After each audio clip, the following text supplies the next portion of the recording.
AskReddit by Froyo Necessary 5999. What is something you did that you deeply regret doing? Probably rejecting my grandpa when he wanted to play chess. He then fell from a roof like a week later and I never had the chance to play chess with him again. Still bothers me that I kinda never had this moment with him. I have this fear now, while my parents are still alive. And my psychologist says the most sensible thing: we can't spend every moment with the people that love us. We just can't. And they don't expect us to. It wouldn't be healthy. And so we will all have some moments where we have said no. And that's okay. Or else we'd be resentful. When I was 7 or 8 years old, I snapped at my dad for getting me the wrong video game and I can still see the disappointment in his face. Haunts me to this day. I remember my grandma taking me to the mall as a kid and I was getting super upset I couldn't get this $50 packs and hoodie. $50 hoodies are common now but it was very expensive then. I freaked out, even said I pay her back. We ended up going back for it. What haunts me most is I didn't even wear it. I really don't know why I acted that way and still feel terrible. I called my buddy one night because I knew he was having a tough time. I told him I'm coming over. He kept saying no, I'm good. He was less than a mile away. I said okay and then his mom called me in the morning saying he was dead and what did he say to me in the phone call? I wish I went over. Remember that it's not your fault. And really cement it in your heart. You did what you thought was best. I'm sure he would never hold it against you. Even now. Not opening a retirement account when I was 18 like I was told to. That and not investing my money I made bartending in my 20s. When you're that young you don't think about things like that, unfortunately. Alternatively, opening an investment account after working a few years in my 20s and putting everything I had into it in a couple mutual funds in early 2008. Then panicking and bailing out in 2009 when 60% down, afraid the whole market was collapsing to zero. Then, being afraid to restart investing, that the same might happen again and so missed a decade plus of opportunity, until I finally overcame that fear and put all my new savings into a new investment account, in late 2021. And, through this last year it is all again down 60%, just normal stocks. No options or crazy stuff. Basically, like 17 years of work equivalent has disappeared due to the world's shittiest timing to start investing, and I'm no further along now than I was maybe 2 years into working. I try not to dwell on it. Used my credit card too much to buy things I didn't need. Now I'm dealing with a maxed out credit card that's killing me every month. This is why I have been resisting getting a credit card for 15 years. Very poor impulse control.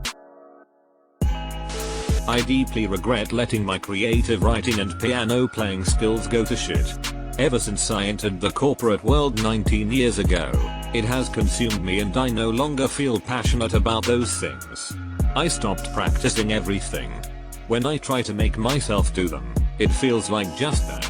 Like I am forcing myself and it is no longer fun.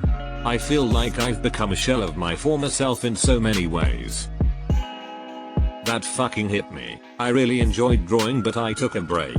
I've been trying to pick it up again but it feels like I'm forcing myself even though I really wanna get better at it. Wanting to become adult ASAP. I relate to that. Realized that a lot of adults are pretty fucked up. Getting married. I spent years paying off her substantial debt. I then dumped another $50k in our forever house only to live in it for a year. Now she's debt free, and I lost half of everything I paid for. Never again. This angers me so much. Putting time and efforts into relationships, friendships that I should have just let go the first chance I had. Being too loyal and putting up with poor treatment from so-called friends to the detriment of my mental health. Not any more bitches.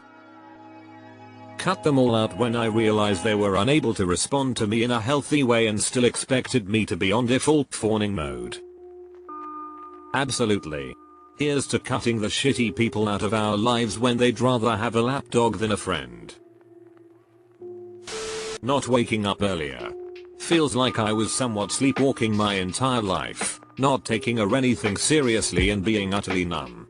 The last few years I've been waking up seeing the folly of my ways. It's painful, but better than being a zombie. Respect. Being too kind to people that do me wrong all the time. This one'll fuck you up.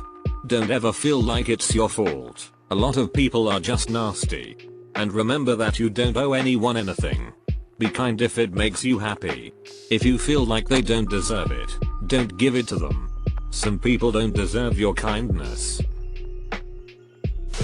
Slacking off in high school and not taking college seriously. I could have worked harder and found a career where I would be financially stable, yet here I am. I'm honestly stoked that I messed up high school. If I had gone through with college, I would have made dumb decisions and invested huge debt in a career path I wasn't passionate about. I'm in college now at 28, for free from the GI Bill, and it feels like I got an opportunity to just completely change paths with no penalty. I was dead set on going to college even with my lack of motivation because it's what everybody told me was right. My stepmom asked a video game store employee to tell me what it was like not going to college, and to her surprise he told me it was a great decision and planted a seed in my head lol. Not spending Father's Day morning with my dad. I was staying at a friend's house the Friday night before and Saturday I called to ask if I could stay over again. My dad sounded bummed that I wouldn't be home Sunday morning for Father's Day, but my friend's parents were divorced and she didn't spend a lot of time with her dad, so she was begging me to stay over.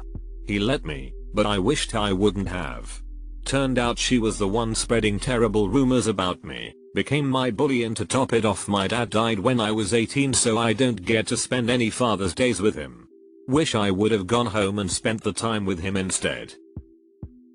Shit. That's rough. Sorry about your dad. Letting anxiety and depression ruin so many opportunities for me. Also becoming a parent. Despite loving my kid, I feel I'm just no good at it and it's destroyed my sense of who I am as an individual. This is really honest. Good for you being able to say that about being parent. I feel similar in that it's taken who I am and I can't seem to ever get myself back again because I'm always just mum. My mom died nearly 1 year ago, the 2nd of July 22. She battled ALS for 2 years. It was very sudden and a horrific experience. The last thing she said to me before she lost the ability to speak was stay. She was dying and afraid and just wanted her daughter to stay by her side, but I couldn't do it. I couldn't sit and watch her die. It was excruciating for me. I did visit her every day until her death, but she was no longer there really. She died a week later. I will never forgive myself. I work in geriatric care and have had patients who had ALS. And I hope one day you can be a little more sympathetic to yourself. You were in a tough situation and you don't get to choose how and when you grieve. You don't get to choose what you can bear. I know that nothing will ever really heal how you feel about yourself, but everyone including your mom knows that you were doing the best you could. I deeply regret ghosting someone I really did like. And she liked me. I had some bouts with extreme anxiety last year and just kind of couldn't function. I think I was also not really prepared for meeting her. It was unexpected.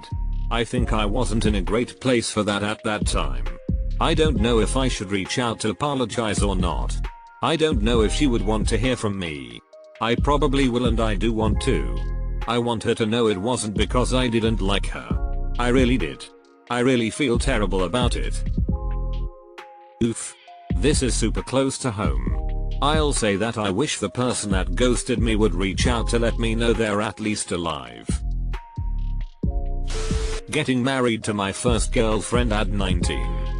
I rushed the relationship because it felt good to not be alone and I thought that I could help her with her depression and anxiety, was hoping to have kid with her as well. However, as time went on, she just got worse and worse and kept using her depression as a crutch to justify every shitty thing she did. When I started experiencing depression, I stopped trying to keep things together and we got divorced a few years ago. I still haven't recovered mentally from it, and between that and the pandemic I feel like a shell of the man I used to be. Too many things to list here. One I think about too much is how I ruined a good friendship with a girl because I let my real feelings get in the way. Basically, I went full incel and wrote her a letter telling her she was a horrible person. Took me way too long to realize it was me that was horrible and stupid. At least you got there, bro. I wish I would have tried a bit harder in school and have graduated with a GPA higher than 2.8. I struggled so much with math. Me too, I graduated HS with a 2.9. Math was a killer for me, but to be fair, I was awful at finishing homework for every class in general. Just didn't want to do it. I did start college years later though, in my 30s, and attempted math again and killed that shit. Not saying you should do the same, but know that just because you struggled back then, wouldn't mean you'd struggle with it today. Not talking to my dad more. Argued with my mum on our last Christmas together. I was being treated for depression and anxiety. Couldn't deal with the immense pressure and took it on her, the only person who could see I was struggling and understood. Within the next 11 months she'd been diagnosed with pancreatic cancer and died within 6 months. The fallout of her passing has been immense. Our whole family fractured, and 3 Christmases on I'd give anything for the chaos of that year again. I argued with my mum this Christmas. It was our first Christmas since my brother died, accident at work. He was 25, in October. She said I didn't grieve the right way because I didn't share with her how I felt. I was being strong for her because we can't begin to fathom her pain. It RLY sucked. But it all came from a place of love, even if it comes out as frustration and hurt. Your mum understood, and she loves you. And even if you argued, she knows that you love her.